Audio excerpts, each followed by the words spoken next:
కడప జిల్లా మండల కేంద్రమైన ఒంటిమిట్టలో వెలిసిన ఆంధ్ర భద్రాద్రి శ్రీ కోదండరామాలయం దర్శనం కోసం రోజుకు వందలాది మంది భక్తులు వస్తుంటారు. ఆలయం కోసం ఏర్పాటు చేసిన బోర్లు చెడిపోవడంతో భక్తులకు నీటి కష్టాలు తప్పడం లేదు.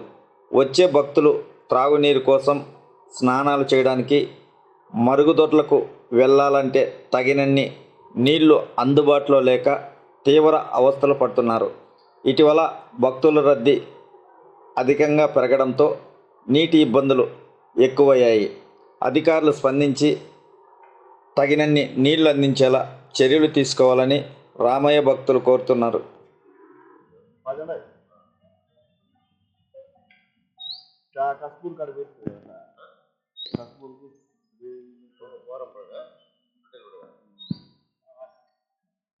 ఉండదు.